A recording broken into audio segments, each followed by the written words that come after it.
And now it's time to catch up with our monster mask makers, Sue Moore and Steve Mansfield. They've been using their creative talents today to demonstrate how a mask is actually made. Now, earlier on we saw the cast and everything being done, so how's it all going?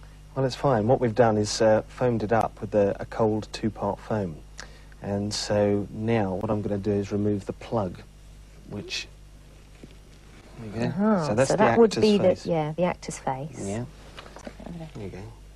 And I'm just going to start pulling the mask out. Does it ever go wrong?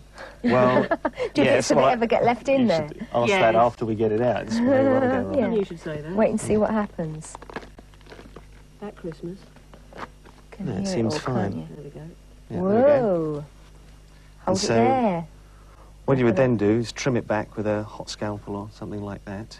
And then what you're actually left with is a very light and flexible mask. It's actually quite quick to make, especially if you've got to make about 8 or 9 of them, as we had to do. That's the front half. How would you get the back half? Well, for this one particularly, as it was the early stage Haemovores, the makeup designer, Dee, was actually responsible for doing all the wigs and all the rest of it. So there was actually a weathered down wig that actually went on the back of that.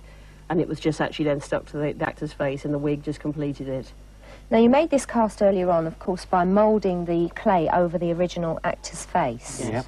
The mask that you made from that. So how did you get all these little tiny bits and pieces around here? Well, these are all modelled in... they will be in the original clay. And they would... I mean, these bits are actually sculpted, and they've got some sort of seed pressed in them. And literally a seed, you press the seed. Yeah, lentils and things like that. What were you saying about the lentils? Well, the lentils we actually put in them on the originals. When you bagged it up overnight to keep it wet, they start growing on their own. So in a way, it was modelling itself. They start sprouting. Nice. Yeah. Brilliant. So what would you do with this? Well, right, when we've received that and then we've cut the eyes and the mouth out, we end up spraying it and using acrylics and inks on it and a few leather sprays.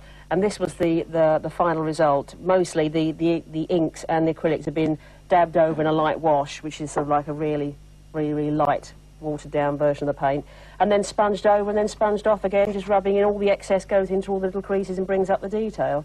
And that's basically fundamentally the final process before it goes on the actor.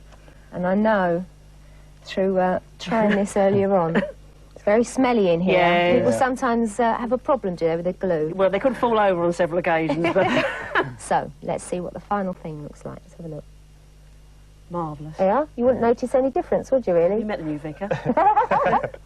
Great. Long before Star Wars and Close Encounters of the Third Kind were ever invented, the Doctor Who technical team were performing televisual miracles on vastly smaller budgets and with equipment which 20 years on looks prehistoric. But as you can see, they still produce some magic television.